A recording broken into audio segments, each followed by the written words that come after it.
हम डिस्कस कर रहे थे अल्ट्रा स्ट्रक्चर ऑफ मसल। तो सबसे पहले हमने अल्ट्रा स्ट्रक्चर के बारे में देखा कि उसमें कुछ पैटर्न्स वगैरह होते हैं, जिगजैग लाइक जोन होते हैं, बैंड होते हैं। देन उसके बाद आपको ट्विचिंग के बारे में बताया मैंने।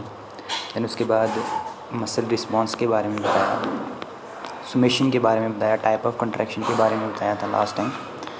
तो ऑक्सीजन डेट के बारे में मैंने बताया था। Role of calcium ion in muscle contraction के बारे में बताया था। Sliding filament theory, one of the most important theory for the contraction of muscle. तो ये भी हमने डिस्कस किया था। मेजर इवेंट्स मसल कॉन्ट्रैक्शन के दौरान कौन कौन से होते हैं वो भी हमने डिस्कस किया था। न्यूरोमस्कुलर जंक्शन के बारे में हमने डिस्कस किया था। उसके बाद कैल्शियम का रोल क्या होता है मसल कॉन्ट्रैक्शन में, वो भी हमने डिस्कस किया। स्लाइडिंग फिलामेंट बिल्कुल डायग्रामेट्रिकली हमने देखा कि किस तरीके से जो क्रॉस ब्रिजेस की फॉर्मेशन होती है वो भी हमने डिस्कस किया था। मेजर इवेंट रिलैक्सेशन के दौरान, कंट्रैक्शन के दौरान कौन कौन से होते हैं। तो आज का जो टॉपिक है वो हमारा छोटा सा रहेगा। तो आज डिस्कस करेंगे जो कंट्रैक्शन होती है स्मूथ मसल में वो किस तरीके से होती है। तो सबसे पहले आपको पता होना चाहिए कि स्मूथ मसल भी क्या कंटेन करती हैं, एसिन filament and myosin filament. Smooth muscle भी क्या करती हैं, एसिन फिलामेंट। बट इनमें क्या होगा कि जो ट्रांसफ़र ट्यूब होगी और सार्कोप्लाज्मिक रेटिकुलम होंगे वो वेल डेवलप नहीं होंगे। और इसी की वजह से मतलब ये क्या करती है, एक रिदमिसिटी को क्या करती है, शो करती है। रिस्पॉन्सिबल होती है किसके लिए, परसिस्टेंसिस के लिए। Means alternate contraction and relaxation during digestion of food. इसमें हमारी ट्रोपोपोनिन प्रोटीन नहीं रहती। अब ट्रोपोपोनिन ही नहीं है तो कैल्शियम बाइंडिंग कैसे होगी। तो ट्रोपोपोनिन की जगह एक और प्रोटीन होती है जिसको हम क्या बोलते हैं, कैल्शियम कैल्मोडियम प्रोटीन। कैल्मोडियम क्या होती है कि एक बाइंडिंग प्रोटीन है ये कैल्शियम की। तो इसमें क्या होते हैं कि जो न्यूरोट्रांसमीटर होते हैं, सिमिलरली जैसे आपने स्केलेटल मसल सिस्टम में पढ़ा, इसमें भी क्या होते हैं कि एसिटाइल कोलिन होते हैं, न्यूरो रिसेप्टर होते हैं जो क्या करते हैं कि कंट्रैक्शन के लिए रिस्पॉन्सिबल होते हैं। अब इधर क्या होता है कि हार्मोन की वजह से भी मसल कंट्रैक्शन शो होती है। मतलब जब हम डाइजेशन वाले टॉपिक में पढ़ रहे थे तो बहुत सारे ऐसे हार्मोन हैं जो क्या कंट्रोल करते हैं कि गास्ट्रिक एक्टिविटीज़ को कंट्रोल करते हैं, मूवमेंट को कंट्रोल करते हैं। तो इट मीन्स हार्मोन भी क्या एक्ट करते हैं, न्यूरोट्रांसमीटर एक्ट करते हैं। देन उसके बाद अभी इसकी जो कंट्रैक्शन होगी वो लॉन्ग पीरियड के लिए होगी। स्केलेटन मसल की हमने देखा था कि सबसे पहले क्या होगी कि एक शॉर्ट कंट्रैक्शन होगी, देन उसके बाद फिर मसल रिलैक्स हो जाएगा। लेकिन इधर क्या रहती है कि परसिस्टेंस कंट्रैक्शन रहती है। अब परसिस्टेंट कंट्रैक्शन रहेगी तो क्या होगी कि एक चर्निंग मूवमेंट होगी। चर्निंग मूवमेंट की वजह से ही क्या होती है कि फूड की जो डाइजेशन होती है स्टमक में हो जाती है। देन उसके बाद कार्डिक मसल ऐसी मसल जो हमारे हार्ट में पाई जाती हैं। तो इनमें भी क्या होती है, एक यूनिक किस्म की आपको अरेंजमेंट नज़र आएगी एसिन फिलामेंट की एंड मायोसिन फिलामेंट की। क्रॉस स्टेटिएशन होती है इसमें जो एक मतलब माइक्रोस्कोप में दिख जाती है। और एक किस्म का ये मतलब क्या होता है, इल्यूजन होता है। और रैपिडली कंट्रैक्शन होती है। और जो रैपिडली कंट्रैक्शन होने में जो फोर्स होती है वो बहुत पावरफुल फोर्स होती है। क्योंकि अल्टीमेटली मैंने हार्ट की बात की है इधर, तो हार्ट को क्या है कि बीटिंग करनी पड़ती है। उसके बाद साइनस नोड होते हैं, एवी नोड होते हैं, तो जो एक्ट करते हैं as a pacemaker for the generation of heart के धड़कने के लिए क्या रहते हैं, रिस्पॉन्सिबल रहते हैं। अब इसके जो मसल सेल हैं इसके ये वो क्या रहते हैं कि इंटरकैलेटेड रहते हैं। इंटरकैलेटेड मींस नेटवर्क ब्रांचिंग में रहते हैं।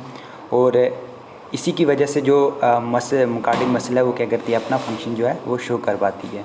तो इसको हम क्या बोलेंगे, सिग्नेटियम बोलेंगे। अब इसमें क्या होता है कि sarcoplasmic reticulum and transfer tube क्या होती है, वेल डेवलप होती है। क्योंकि जो कार्डिक मसल होती है इसको क्या चाहिए कि ज़्यादा से ज़्यादा कैल्शियम चाहिए अपनी रैपिड कंट्रैक्शन को स्टार्ट करने के लिए।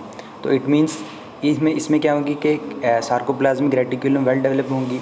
अब सार्कोप्लाज्मिक रेटिकुलम वेल डेवलप होंगी तो मीन्स कैल्शियम आयन की ज़्यादा से ज़्यादा कंसंट्रेशन चाहिए किसके लिए, कंट्रैक्शन के लिए।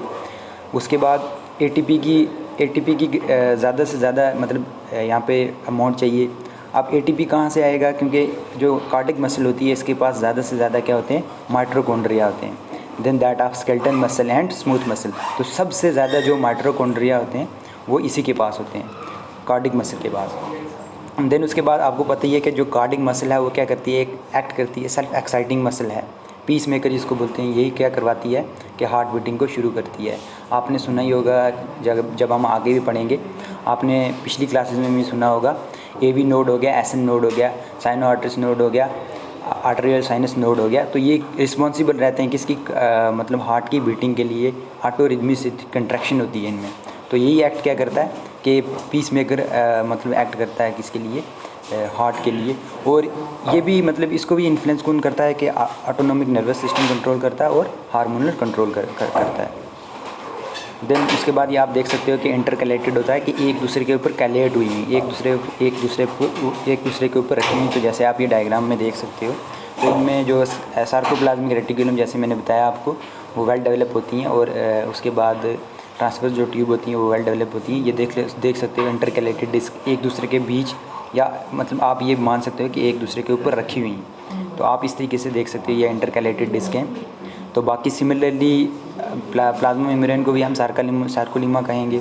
तो इसमें एक और चीज़ होती है कि इसके जो सेल होते हैं उनमें क्या होती है, यूनी न्यूक्लिएटेड होते हैं। एक सेल में सिर्फ एक ही न्यूक्लियस होता है। तो जब हमने बात की थी स्मूथ मसल की और उसके बाद स्केलेटन मसल की, तो वहाँ पे एक सेल में मल्टी न्यूक्लिएटेड होता है, जो मीन्स वन सेल क्या होता है, मल्टी न्यूक्लिएटेड होता है। देन उसके बाद अब जो ये इसकी जो कंट्रैक्शन होगी लॉन्ग टाइम के लिए रहेगी, वही सिमिलरली, शायद मैंने ये 2 बार लिख दिया। हाँ। तो ये क्या है कि ट्रांसफर ट्यूब वेल डेवलप होगी, जिसकी वजह से कंट्रैक्शन होगी। इंटरकलेटेड क्या होंगे कि मतलब क्या होंगे, कनेक्ट होंगे एंड टू एंड, जिसको हम सिग्निटिव बोलेंगे। फाइबर कंट्रैक्शन होगी किसमें, यूनिट्स में होगी। अब जो मसल फाइबर हैं वो क्या करते हैं कि सेल्फ एक्साइटिंग होते हैं, रिदमिसिटी को कंट्रोल कर सकते हैं, रिमेन रिफ्रैक्टरी रहते हैं। और कब तक रिफ्रैक्टरी रहते हैं, जब तक कंट्रैक्शन कंप्लीट ना हो जाए। तो इसमें कोई भी टेक्निक कंट्रैक्शन नहीं होती। टेक्निक कंट्रैक्शन का जैसे मैंने आपको बताया था। देन उसके बाद अब लास्ट पे जो है ये इलेक्ट्रोमायोग्राम। तो इलेक्ट्रोमायोग्राम क्या है, ये एक किस्म का डायग्नोसिस है, जिसमें हम ये चेक करते हैं कि मसल की फंक्शनिंग और डिसफंक्शनिंग को क्या करते हैं, ऑब्जर्व करते हैं, चेक करते हैं कि मसल क्या है, फंक्शन कर रहा है या नहीं कर रहा है। तो इसमें लेटेंट पीरियड आ जाता है, पीरियड ऑफ कंट्रैक्शन आ जाता है, पीरियड ऑफ रिलैक्सेशन आता है। तो लेटेंट पीरियड में केमिकल और फिजिकल चेंजेस होती हैं जो एक्चुअल कंट्रैक्शन को काज करती हैं किसमें, स्केलेटन मसल में। पीरियड ऑफ कंट्रैक्शन वही शॉर्टनिंग ऑफ सार्कोमियर्स, और जिसकी वजह से कंट्रैक्शन होती है मसल की। एंड पीरियड ऑफ रिलैक्सेशन, जहाँ पे जो मसल होती है अपने आप को क्या कर लेती है, रिलैक्स कर लेती है, लेंथनिंग हो जाती है किसकी, सार्कोमियर की। तो आप ये देख सकते हो कि ये डायग्राम में मैंने बिल्कुल बताया हुआ है, ये ग्राफ के ज़रिए आप देख सकते हो। तो सबसे पहले आ गया लेटेंट पीरियड, देन उसके बाद कंट्रैक्शन पीरियड, देन उसके बाद रिलैक्सेशन पीरियड। तो आप बिल्कुल सिमिलरली एग्ज़ाम में भी इसी तरीके से बनाओगे, और बाकी ज़्यादा इतने बनाने की ज़रूरत नहीं है। तो ये चैप्टर हो चुका है आपका कंप्लीट। तो कल हम कुछ नया स्टार्ट करेंगे, या मतलब क्या करेंगे कि क्वेश्चन आंसर या क्यूरीज वगैरह रखेंगे। तो तब तक आप इसको देखिए अच्छे से। आज इसकी मैं PDF प्रोवाइड कर दूँगा।